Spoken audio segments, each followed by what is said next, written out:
Hunter here, and today we're going to be doing another MIP video. So, if you guys did not see the video I did yesterday, I did a video where we did a video, reacting to Jobing videos, comparing Miposaur, or, Zoomer Dino Boomer to WowWee's MIP. Now we're going to be, I did this a long time ago. Once again, I did this a long time ago on one singular video, back when I did those very long videos. And I also demonstrated the app, but it got copyright claimed. I thought it was because of the M&Ms, but I think it was mostly because of the app.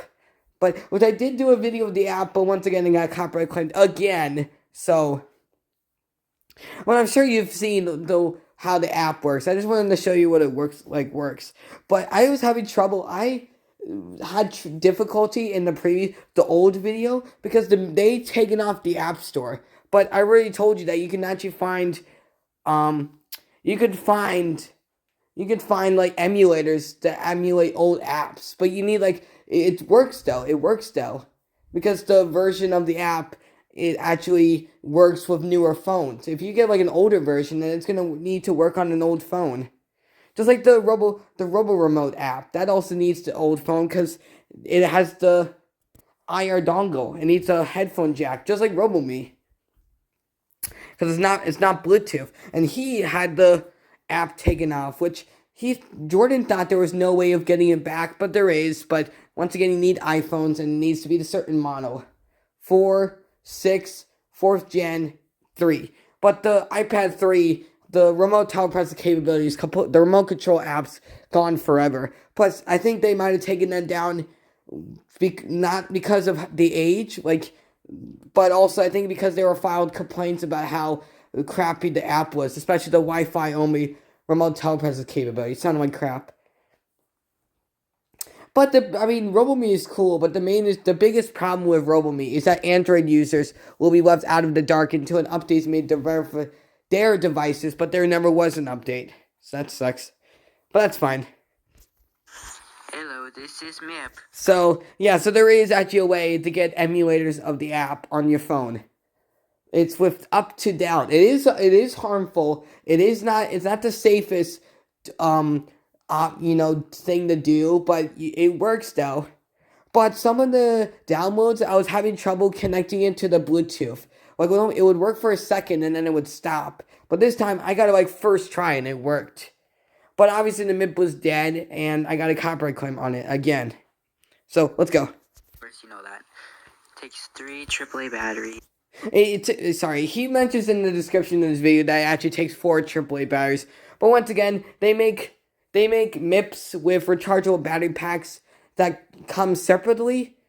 Or you could get the Action Pack, Mega Pack, and Coder MIPs that have the battery packs in it, but I already mentioned you need to screw it all the way, tighten it super tight, because I only just put in them, because it's actually long enough to touch the thing. I don't have the battery pack with me, but here, I'll show you. So I don't actually have the rechargeable pack, but they also did it for Miposaur, and they did it for Rev. They did it for Rev as well. It's USB powered, and just like Zoomer. But so here, I'll show you. And he actually has the white cover on the white robot. Not like what he did in the previous video where he had the black, white, black.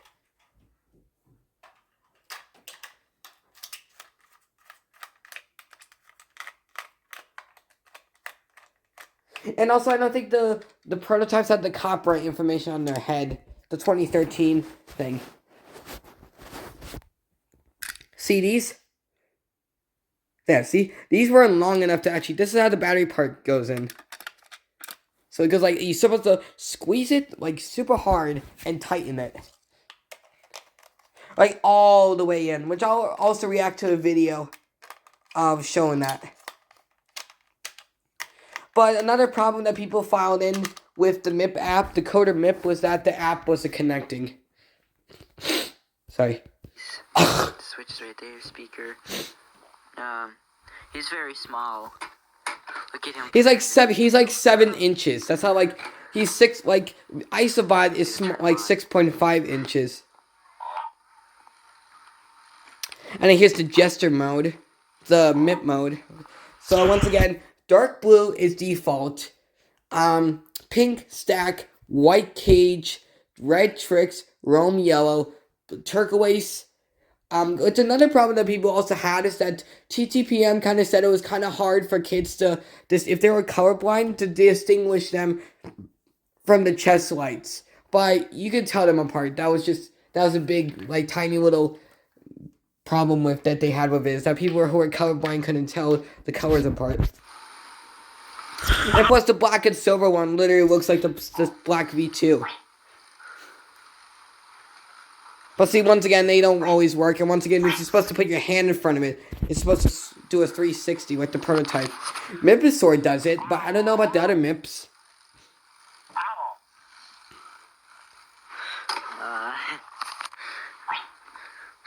These Mips actually do one thing less than they did in the Toy Fair or videos. Is that yeah, like I said, I did a video on it. It was Michael Kosnick, the plug-and-play video. Swipe your hand. It's supposed to do a 360 spin. The real ones don't. Because I think what you have to do is you have to do, like, and then we'll do a 360. You have to do something like that, not like... See? So they kind of do diagonal directions. So they go 360. But I think another thing that Master Moose Mickey, the guy who was showing off Master Moose Mickey at the toy fair, said that it was a toy that was designed to where it didn't play just to the front wall. It played to 360, 3 dimensions. Like, instead of it just playing to this wall, instead of just being this, it can go all around here, right here. So it can play all around. So I think that's what they were doing with MIP. I believe. Plus, Master Moose Mickey was 2012, and these were 2013, so, hey, you never know. It's entirely, probably not, but, once again, just like how, Mark Tuden wanted biomorphic dynamic 2 walking gripped robots, Michael Kosnick wanted self-balancing justice and stuff. Switch the mode.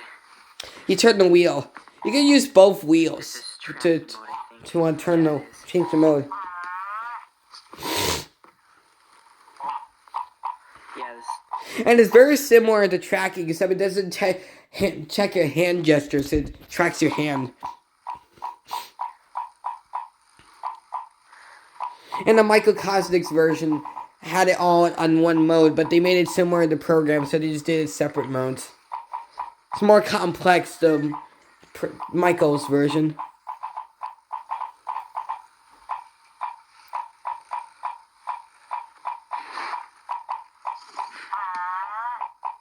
And then there's dance mode. Dancing mode.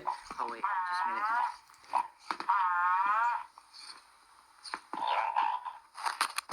See, you can tell the chest lights apart. That was just the problem that TTPM had.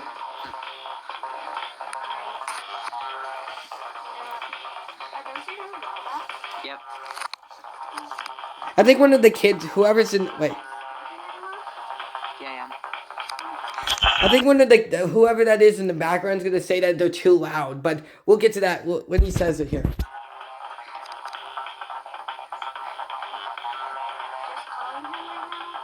No.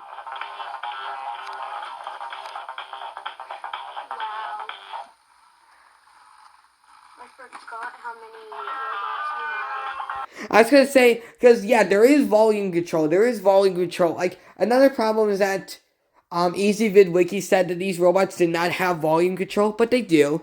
It's via the app. You can only... I think they could have incorporated that into the... Because same with RoboMe. RoboMe can only be... All the settings, like the edge detection and all that, like all the sensors and all the other stuff can only be controlled via the app. It's not like Mr. Personality where you don't need, like... Well, Mr. Personality, you need the remote to do anything with it, because if you don't, then it's worthless. That's what makes these robots so good, is that they don't actually need a remote control to actually use them. You just tap on them, you can clap, or you make noise. See? Yeah, see? What did I tell you? But there is volume control, but it's only through the app. I already showed you that. But I'm not going to get a copyright claim doing it again. I just remember the Meet Mip, the in-store Chiming Mode display. I remember the Toys R Us display. I had such nostalgia with that when I was at Toys R Us. So, yeah, I'm kind of, I don't know what's up with me, because did you know that Toys R Us had this rooftop burglar? He was a guy in Charlotte, North Carolina, who robbed McDonald's by jumping into the roof of them and trashing the place, eating the place. That's what he would do at Toys R Us. He would hop on the roof of the building, but I don't know how he did it. There's a documentary that my parents were watching yesterday, but I don't know how he got in. But he probably like hopped down in the little giant little racks where the bikes are, or something like that. But that was this big thing, and the reason why is that he was he was a military person who turned a life to crime to afford to pay for his family. He got out in like 2004 was when he started doing this. But it was not 2007, because noticed how old the Toys R Us was. So yeah, that's pretty cool. I don't know I don't know where he's at now, and I don't know if some of it was like over dramatic. Like there was a part where he like stripped naked. Obviously they didn't show him naked, but yeah, I highly doubt that actually happened, but he did. And then there was also another one that there was actually a haunted Toys R Us that's in Sunnyvale, California. That's home to Johnny Johnson, who is a deceased cowboy that the Toys R Us was sitting on his ranch, where toys would go off on their own, sinks in the girls' bathroom would be turned on, and people would have report, their hair being played with.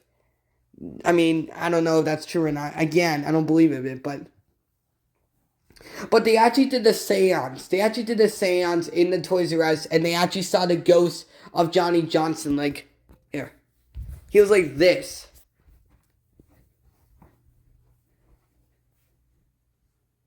Here, you probably know what I'm talking about. He was like leaning on one of the things. So, let me show you with the better lights.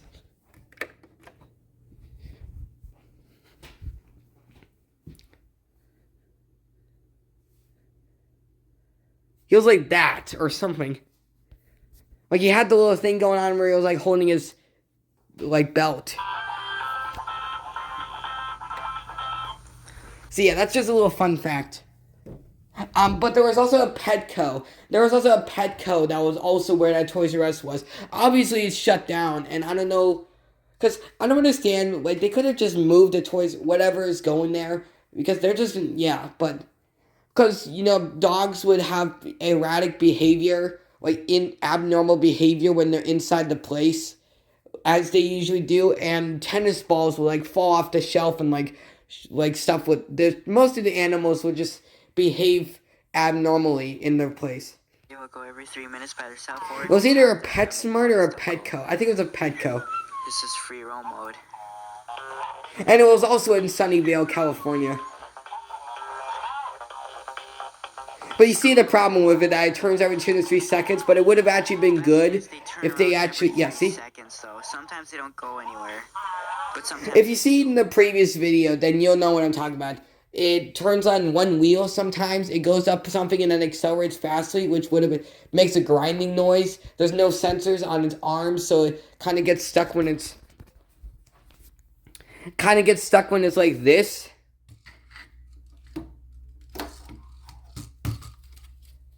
They kind of do that when they get stuck. It would be kind of, I think the MIP arcade can actually get back up on its own. I've fallen, and I can't get up. But they do fall over easily, but not as much as Boomer. Okay, Boomer. And I did not know you had visitor, Gordon. How come you didn't tell me? Okay.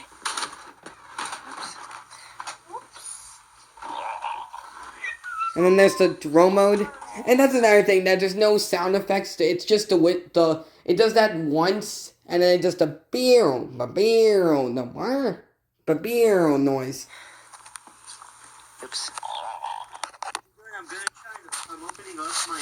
See, and then there's Mr. Personality in the back. See, and then there's Tricks mode. So you can tell the colors apart, but I can see why. The working mode. It's hard to control. It doesn't work the way you expect it. See, that's not what I did. I wanted to go forward 3 times. But it worked when it was in the It prototype. doesn't work out very well. Like her power destroyer. Mm-hmm. And in the cage This is mode. the cage game where you have to stop it from escaping. But then eventually it does, like, it backs up and then turns. Like, before it just does, here.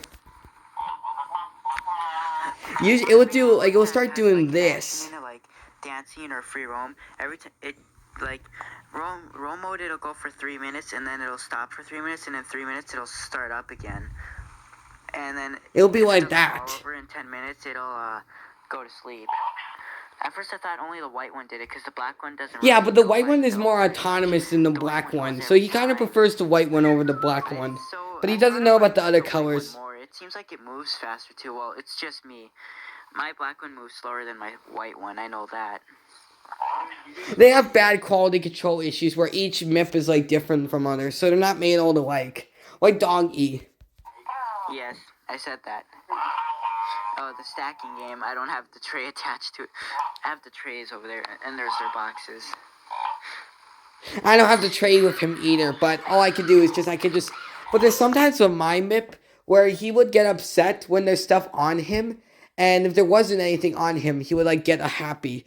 When usually he would get upset if all of the things fall over, because you're supposed to stack as many things as possible before the timer runs out, and he, like, swings it. So that's what happens. That's what happens is, see? That's what he does, but sometimes it doesn't do the extra noises. Like the cams. You kind of could just do, like, here. Another thing is you could kind of just do this. You could just do this with them, here. Because, well, I was trying out the But see, like I said, look. It's storing energy, though. See, it's got to pass their thing. That's why smoke detectors, you need to... Here, watch. It doesn't work on my devices, though. And see, look how bright it is. Jeez. iPhone. It's like the Spark toys. There's some flaws on the app, though.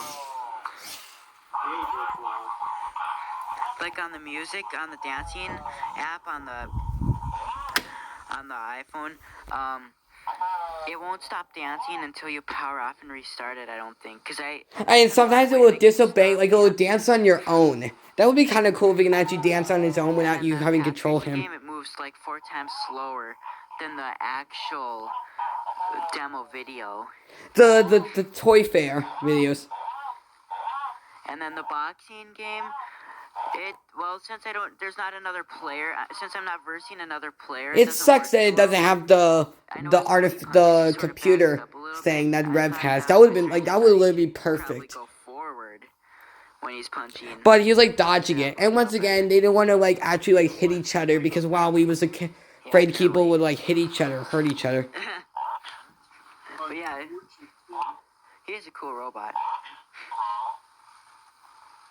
But And see, what's interesting, what's really important to know about this is that every single time he registers, he says that. Namar? Trick. That's what, they say that's him saying trick. They said it's at least worth $50. It's not worth, it's like $99 or $128 or $129. And they'll just say random like, they don't have, like, pre-programmed things that they do. Like, just random actions. That's mostly on the app, with the cams game. The motors could move faster, but... Oh. See, and then they just get stuck there, and they'll move. If they turn too often. It's a little sad. To me, the roaming seems like it has a bit of flaws to it. It turns every 2 to 3 seconds, no sound effects, no sensors, not going fast, grinding, and slowing down. See, it does that, and then it just hits the wall and just... It moves forward too slow, and it turns every 3 seconds or 2. I think it should go forward for 6 seconds, and then turn. Like, it would be actually good if it actually was moving fast, like speeding, and then turning. And then we would want it to turn every 2 to 3 seconds. But once again, I think they're afraid that